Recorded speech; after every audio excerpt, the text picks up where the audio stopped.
жақсы жарайсыздар балалар. Балалар, біз өткен сабақтарда морфологияда 9 сөз табы бар екенін білеміз, білеміз ба? Жақсы, енді осы 9 сөз табын кім атап бере алады маған? Ал былай атайын. Зат есім, сан есім, күн есім, естілік, есімдік, үстеу, шылау, одағы, ертеу сөзі. Өте жақсы, жарайсың. Енді осы 9 сөз табының бүгін біз 6-сы үстеумен танысамыз балалар. Үстеу бізде назар аударып қараймыз. Үстеудің ережесімен танысайық. Алақаға, біз қайда жүрміз?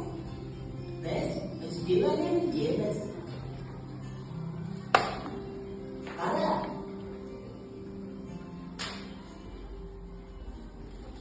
Үстеу қандай сұрақтарға жауап беретінін айтса, қақпа ашылады екен. Мен үстеу қандай сұрақтарға жауап беретінімді біліп, өзінің не екенін білмеймін ғой. Оны мен білемін. Іс-әрекеттің мезгілін, екенін, сын қимылын білдіретін сөздерді үстеу дейміз.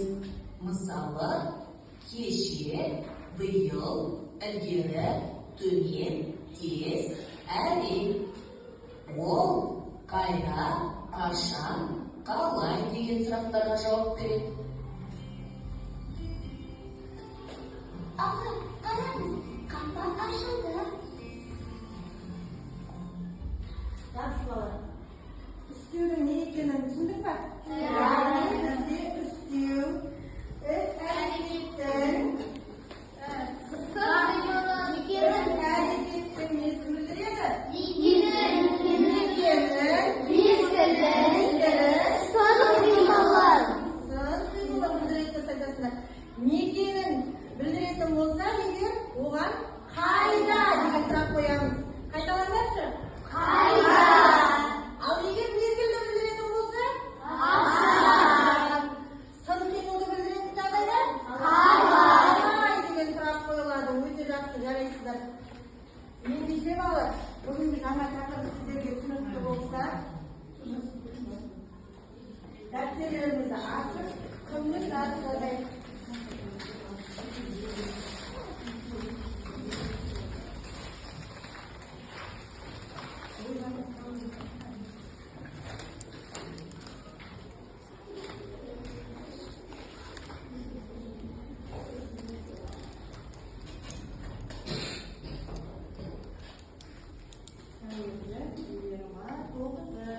Балалар, дәптерлерімізді көлге қоямыз, денемізді тігістеп әлеміз жатыр.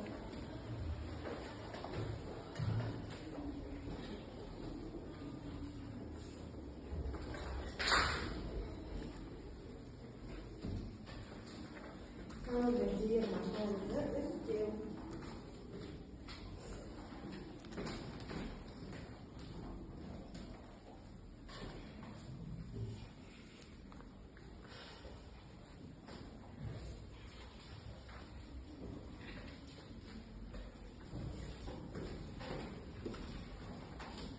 Олай болса, бізде кітабымызда бірінші тапсырма берілген. Бірінші тапсырмада бізде тыңдау. Қазақстан экономикалық кедергілерге қарамай қиын да күрделі шешім қабылдады. 1997 жылы республиканың астанасы Ақмолаға көшірілді. Бұл шешім басқа елдерді де таңқалдырған еді.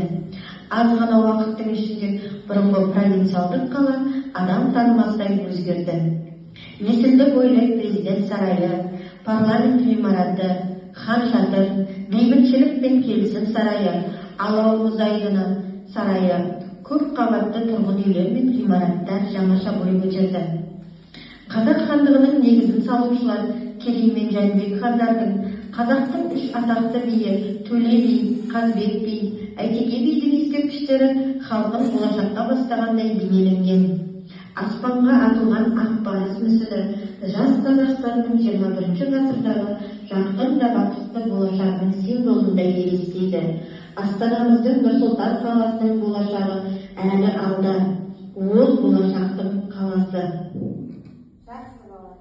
Мәтін түсінікті ма баршаңызға? Иә. Ендеше балалар, бұл мәтін не туралы болды? Аспан Нұр-Сұлтан жауап береміз балалар. Айтамын. Астана қаласы. яғни қазір біз Астана қаласы деп айтамыз, Нұр Сұлтан қаласын. Жақсы. Енді мәтінді тыңдау барысында өздеріңіздің көңілдеріңізде қандай сезім ұялады? Мақтаныш сезімі ұялады ма? Жақсы, өте жақсы. Несімен мақтанасыз бұл жерде? Көне Ақмоладан жаңа Қазақстан құрылды да? Жаңа әдемі ғимараттар құрылды, дамыды, дұрыс айтасыздар. Яғни Қазақстан бізде дамып жатыр да? Жақсы. Енді Астананы неліктен болашақтың қаласы деп ойлайсыңдар? Біреуіңді болашақ бұл көтер. Айтамын. Өйткені ол жақта көптеген ғимараттар салынып жатыр. Болашаққа деген ынтасы, болашаққа деген болашағы зор ғана деп ойлайсыңдар? Өте жақсы отырамын. Және не айтады? Тағы кім қалай ойлайды? Айтамын. Қазақстанға болашаққа ғимараттар, басқа да заттар салып жүреді. Мысалға, болашақ энергиясы атап Экспо 2017-ні шығарған. Ендеше бұл жерде бізде провинциалдық деген сөзді қарасақ, бізде жолшылар регистрде, яғни провинциалдық деген сөз бізде ескі, көне деген мағынаны білдіреді. Енді балалар, осы мәтіннің ішінде қарамен жазылған сөздер бар. Қарайсыз, қандай сөз бар? Азғана. Жаңаша дегенге сұрақ қояйыншы балалар. Не? Жоқ.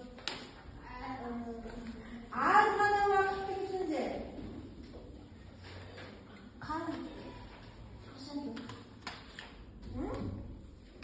Аз ғана уақыттың ішінде бұрынғы провинциалдық қала адам танымастай өзгерді. Қандай уақыт? Қанша уақыттың ішінде? Аз ғана уақыттың ішінде. Бұрынғы провинциалдық, бұрынғы деген сөзге сұрақ қояйықшы. Бұрынғы қашан,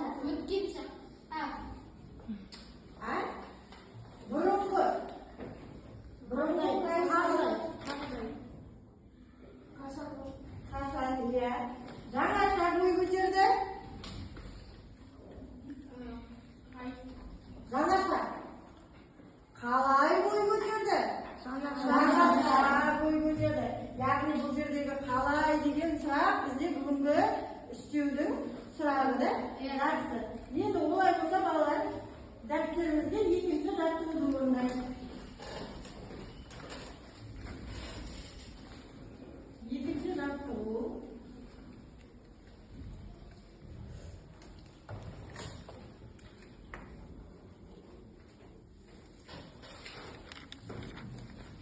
Жақсы балалар. Екінші жаттығуға мен үйшік әдісін алып келдім. Маған бірінші топтан 4 бала келе қойыңыз. Бірінші топтан 4 бала тез келе қойыңыз.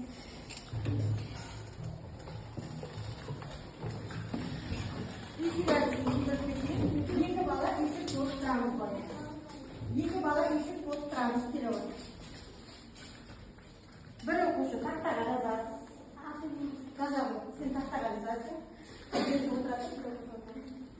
Аяулым, сен мына жерде үйшікке кіруің үшін ілтпен кіресің да? Енді қара, осы жерде бізде екінші тапсырмада не дейді? Сөздерді оқып, бұл сөздердегі етістікпен тіркестіріп жаз дейді да? Яғни біз етістікті білеміз, не істеді, не қылды деген сұрақтарға жауап беретінін білеміз да? Енді мына жерде саған сөздер тұр, осы сөздердің біреуін таңдайға, кілтті таңдайға. Жақсы, енді үйшікке кіре ғой, мына жақтан үйшікке кіресің.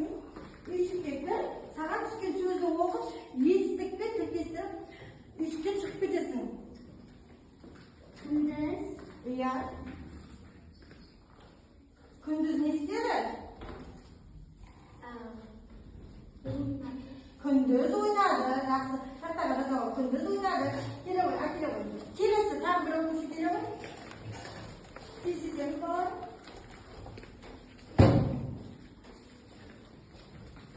Кенеттен. Кенеттен? Иә, кенеттен не істеді?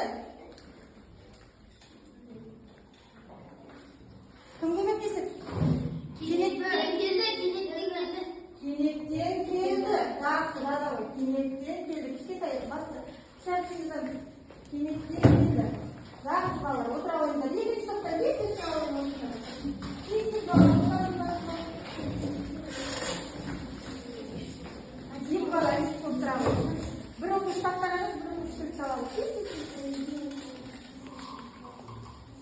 Есікке кіріп оқиға қандай түскені? Қандай сөз түскені?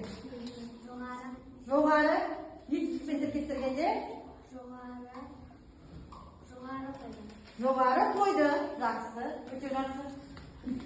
Жоғары қойды. Не істеді? Жоғары қойды. Тағы бір оқиға келе ме?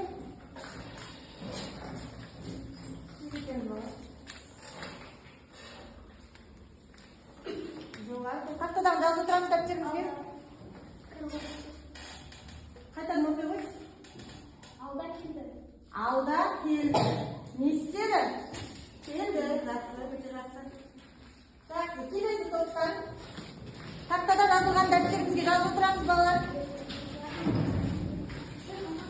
Екі бала, келе ғой, кілтті ала ғой.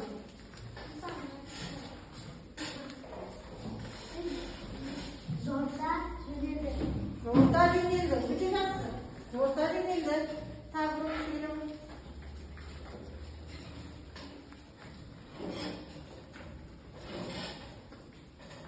төмен түсті.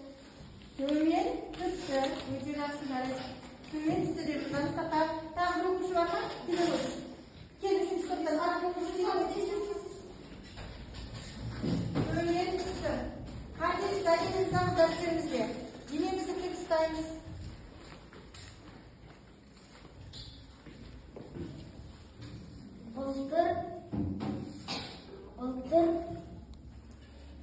былтыр оқыды. Былтыр оқыды. Жақсы. Былтыр оқыды. Жарайсың. Өте жақсы балалар. Жақсы. Ал қайтадан дәптерімізге жазамыз. Күндіз ойнады, кенеттен келді, жоғары қойды. Алда келді, жорта жөнелді, төмен түсті, былтыр оқыды. Өте жақсы нәрестер. Яғни бұл жерде үстеулі бізге жетістікпен тіркесіп тұрды. Дәптерімізге жазамыз.